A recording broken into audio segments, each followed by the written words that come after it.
40 valuable jawans वर sacrifice. सिर्फ हमारी गलती से हुआ तो तुम उनका किस पे चुप रही? Great great tragedy in the life of nation. नमस्कार दोस्तों, मैं हूं रंजन कुमार।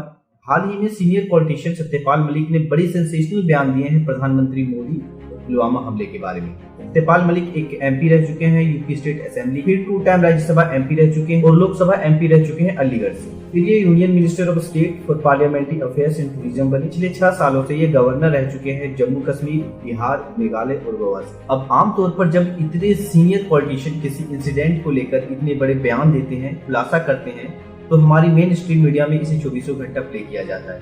लेकिन हमारी मेन स्ट्रीम मीडिया में बैठे चैनल एंकर्स ने इन्हें ऑलमोस्ट ब्लैकआउट कर दिया, इनकी बात तक नहीं करी। यहाँ पर बात करना इसलिए जरूरी है क्योंकि ये मुद्दा नेशनल सिक्योरिटी का है, हमारे देश के जवानों का है। तो आइए समझने की कोशिश करते हैं आज के इस वीडियो में। सत्यपाल मलिक ने सबसे पहले इंटरव्यू दिया प्रसाद टंडन को, फिर उन्होंने इंटरव्यू दिया सीनियर जर्नलिस्ट करण थापर को और उसके बाद उन्होंने इंटरव्यू दिया रवीश कुमार को। मेनली इन सारे इंटरव्यूज में ऐसे 3 बयान थे जिसे काफी स्टैंड आउट किया गया।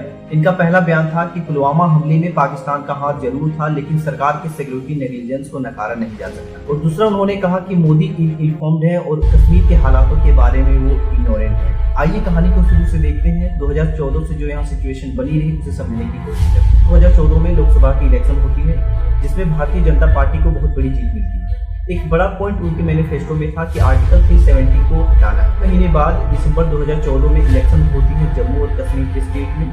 वहाँ पे 2 मेन लोकल पार्टीज थी, एक पीडीपी पीपल डेमोक्रेटिक पार्टी जिसके मेन लीडर्स थे मोहम्मद सईद और उसकी बेटी महबूबा मुफ्ती, और दूसरी पार्टी थी एनसी नेशनल कॉन्फ्रेंस जिसके मेन लीडर थे फारूक अब्दुल्ला और उसके बेटे उमर अब्दुल्ला। दोनों के अलावा ऑब्वियसली कांग्रेस और बीजेपी दोनों ही इलेक्शन लड़ रहे थे। इसके रिजल्ट में एक असेंबली देखने को मिली, गवर्नेंस का रूल इम्पोज किया जाता है, काफी बातचीत होती है, चर्चा होती है, डिस्कशंस होती हैं अलग अलग पॉलिटिकल पार्टीज के बीच में, और फाइनली 2 पार्टी गठबंधन में उभरकर सामने आती है, बीजेपी और पीडीपी। ये अलायंस काफी अजीब थी क्योंकि कई मुद्दों पर एक दूसरे के विचार काफी अलग थे, लेकिन फिर भी कोलिशंस के लिए एक डॉक्यूमेंट सामने लेकर आया जिसे नाम दिया गया एजेंडा ऑफ द अलायंस। तो इस अलायंस में मुफ्ती मोहम्मद सईद को चीफ मिनिस्टर घोषित किया जाता है जम्मू कश्मीर का, लेकिन जनवरी 2016 में उनका देहांत हो जाता है। फिर से बीजेपी और पीडीपी के बीच समझौता होता है और अप्रैल 2016 को नई चीफ मिनिस्टर बनती है महबूबा मुफ्ती। जम्मू और कश्मीर के इतिहास में फर्स्ट वुमेन चीफ मिनिस्टर बनती है। लेकिन 2 साल आगे बढ़े तो जून 2018 में वो रिजाइन कर देती है चीफ मिनिस्टर के पद से, मजबूरन, जब बीजेपी अपना सपोर्ट पीछे हटा लेती है इस कोलिशन गवर्नमेंट से। उस वक्त के गवर्नर एनएन वोहरा को एक लेटर लिखा जाता है यही चीज को एक्सप्रेस करते हुए, और बीजेपी के जम्मू कश्मीर के इंचार्ज होते हैं राम माधव। वो कहते हैं कि पार्टी के लिए अनस्टेबल बन गया था इस कोलिशन सरकार में बने रहे। एक बार फिर से गवर्नर रूल्स लगाया जाता है और अगस्त 2018 में हमारी कहानी के मेन किरदार का एंट्री होता है। सत्यपाल मलिक जम्मू कश्मीर के अगले गवर्नर बनते हैं। नवंबर 2018 में महबूबा मुफ्ती ट्वीट करती हैं कि उन्हें 56 एमएलए का सपोर्ट मिल चुका है, 12 कांग्रेस से, 15 नेशनल कॉन्फ्रेंस। लेकिन दूसरी तरफ उनके विरोध में सज्जद कहते हैं पीपल्स कॉन्फ्रेंस से, जिनके पास सिर्फ 2 एमएलए थे, उन्हें भी सरकार बनाने के लिए एमएलए मिल चुके हैं। उनके पास बीजेपी का सपोर्ट है और 18 एमएलए का सपोर्ट है। तो सवाल ये है कि सरकार कौन बनाएगा? गवर्नर सत्यपाल मलिक इस पर फैसला लेते हैं स्टेट असेंबली को डिसॉल्व करने की, जिस चीज के लिए उन्हें काफी क्रिटिसाइज भी किया जाता है। आलोक प्रसन्ना कुमार अस्ट्रोल.in के लिए लिखते हैं कि गवर्नर का जो फैसला था वो अनकॉन्स्टिट्यूशनल था। वो कई बार सुप्रीम कोर्ट के जजमेंट को भी कोट करते हैं, ये कहते हुए कि गवर्नर किसी भी स्थिति में असेंबली को डिसॉल्व नहीं कर सकता। करण थापर भी इस डिसीजन को लेकर कहते हैं कि ये ना सिर्फ एक अनकॉन्स्टिट्यूशनल था बल्कि एक वर्स्ट मिस्टेक है जो एक गवर्नर कर सकता है। सत्यपाल मलिक दोबारा से अपनी आर्गुमेंट को दोहराते हैं। Who ended up dissolving an assembly which was viable and which could have formed a majority government. That is not only unconstitutional, it's the worst mistake a governor can make, and yet you did it. Farooq, महबूबा 1 हफ्ते से रोज मुझे कह रहे थे कि आप assembly dissolve कर दो, क्योंकि हमारे 6 महीने बाद गवर्नर रूल्स एक्सपायर हो जाता है और रूल्स के हिसाब से जम्मू कश्मीर को प्रेसिडेंट रूल के अंदर डाल दिया जाता है। प्रेसिडेंट रूल में होने का बेसिकली मतलब है कि सेंट्रल गवर्नमेंट के कंट्रोल में आ गया है जम्मू कश्मीर स्टेट। ऐसा होने के 2 महीने बाद 14 फरवरी 2019 को पुलवामा हमला होता है। एक मारुति की गाड़ी जिसमें 300 केजी से ज्यादा एक्सप्लोसिव भरे हुए थे, जो सीआरपीएफ कॉन्वे की एक बस से टकराती है और इसके चलते 40 सीआरपीएफ के जवान अपनी जान खो देते हैं। सीआरपीएफ में एक इंटरनल इंक्वायरी कंडक्ट करी जाती है ये देखने के लिए कि कौन से सिक्योरिटी लैब्स थे जिसकी वजह से ये हमला हुआ। सोर्सेज के अनुसार इस इंक्वायरी में पाया गया कि हालांकि आईईडी हमलों को लेकर बहुत से इनपुट थे, लेकिन इस कॉन्वे को लेकर कुछ स्पेशल शेयर नहीं किया गया था। एजेंसी जानती थी मुदासिर अहमद खान के बारे में, जिसे बाद में पुलवामा हमला का मास्टरमाइंड भी आइडेंटिफाई किया गया। एजेंसी ये भी जानती थी कि मुदासिर खान किन गाँव में घूम रहा था। जनवरी के 2019 लास्ट वीक में अप्रैल 2019 तक ट्वीट को कॉन्फिडेंशियल कम्युनिकेशन का एक्सेस मिलता है जो किसी के बारे में बात करता है।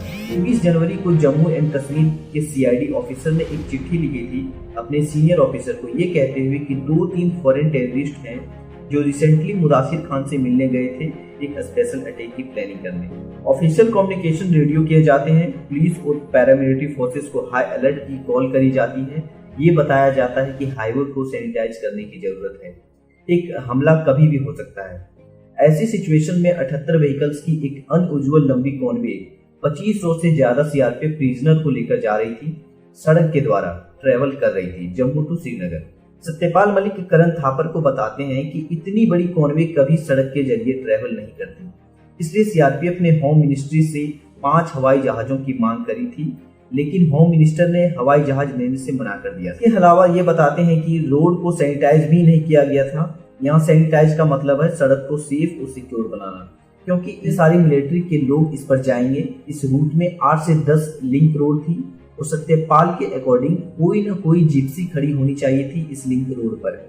जो भी लिंक रोड थे वो unmanned all of them, almost link road थे अराउंड 8-10 8-9 लिंक रोड वो अनमैन्ड। फिर उन्होंने ये चीज प्रधानमंत्री मोदी को जाकर बताया कि ये हवाई जहाज हमने दे दिए होते तो ऐसा ना हुआ होता। सत्यपाल ये भी कहते हैं उन्होंने ये चीज जाकर national security adviser Ajit Doval को भी बताई और उन्होंने भी चुप रहने को कहा। पाकिस्तान को लेकर सत्यपाल मलिक का कहना है कि पाकिस्तान का इन्वॉल्वमेंट जरूर हुई होगी, क्योंकि इतना सारा एक्सप्लोसिव इंटरनली देश के अंदर से नहीं लाया जा सकता। लेकिन ये यह भी कहते हैं कि यह हमारा फेलियर था कि गाड़ी 10 से 12 दिन तक देश के अंदर घूमती रही सारा एक्सप्लोसिव को लेकर, लेकिन उसे लोकेट तक नहीं किया जा सका।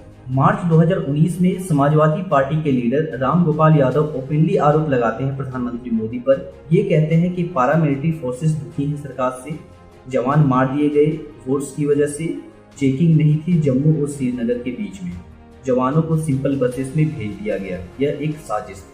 सेम महीने इलेक्शन कमीशन पॉलिटिकल पार्टी को कहता है कि डिफेंस फोर्सेस के एक्शंस को लेकर अपना प्रोपोगेंडा करना बंद करें सारे पॉलिटिशियन, स्पेशली लोकसभा की पॉलिटिकल कैंपेन के दौरान। 1 अप्रैल 2019 उत्तर प्रदेश की चीफ मिनिस्टर योगी आदित्यनाथ एक रैली कर रहे थे।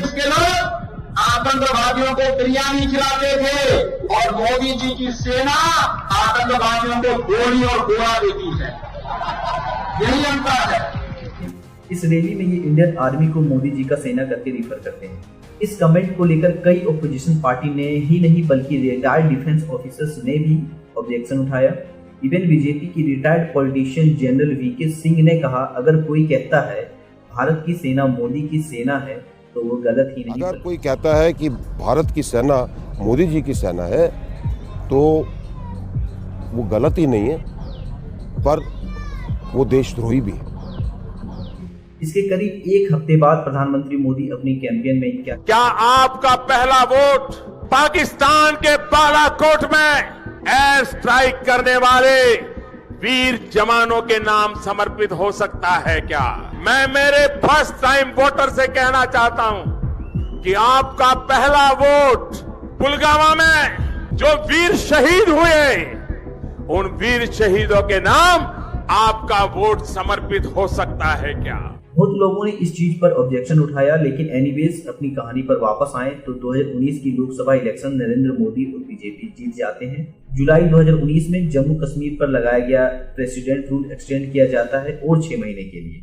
अगले महीने 5 अगस्त 2019 को आर्टिकल 370 हटाया जाता है। अब ये काफी आसानी से समझा जा सकता है कि कैसे सेपरेटिस्ट को रिटेन कर लिया जाता है, लेकिन वो भी पॉलिटिकल लीडर्स जो काफी लंबे समय से डेमोक्रेटिक प्रोसेस में पार्टिसिपेट कर रहे। Former chief minister Omar Abdullah, Farooq Abdullah, Mehbooba Mufti, इन सबको हाउस अरेस्ट के अंदर डाल दिया जाता है। इस बात पर हाउस अरेस्ट पर डाल दिया जाता है कि पब्लिक एटमॉस्फेयर इससे डिस्टर्ब होगी। अगले 4 से 5 दिन तक सेक्शन 144 इम्पोज किया जाता है जम्मू कश्मीर पर।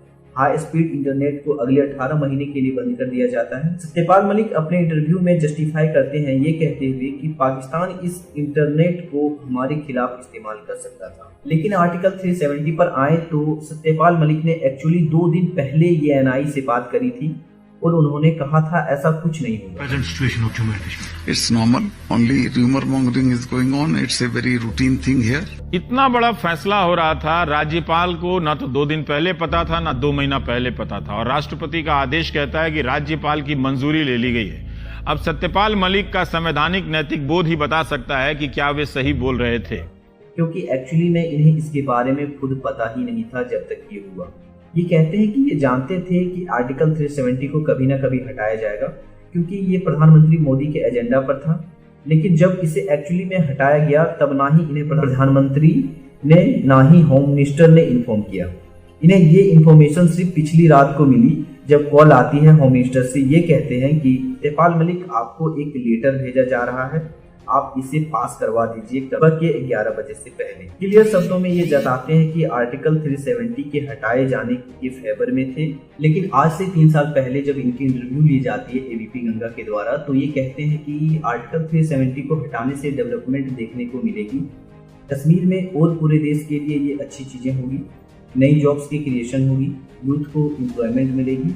ये स्टेट के डिवीजन के फेवर में थे कि लद्दाख को एक सेपरेट स्टेट बनाया जाए, लेकिन सेम टाइम इस चीज के खिलाफ थे कि जम्मू कश्मीर को एक स्टेट से हटा करके एक यूनियन टेरिटरी बना दिया जाएगा।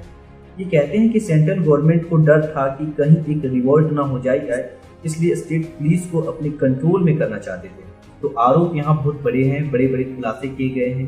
इन सब के रिस्पॉन्स में हमारे प्रधानमंत्री और बीजेपी की तरफ से कोई रिस्पॉन्स नहीं दिया गया है। यहाँ पर आपकी क्या राय है दोस्तों? नीचे कमेंट बॉक्स में अपनी राय को लिख सकते हैं, बता सकते हैं।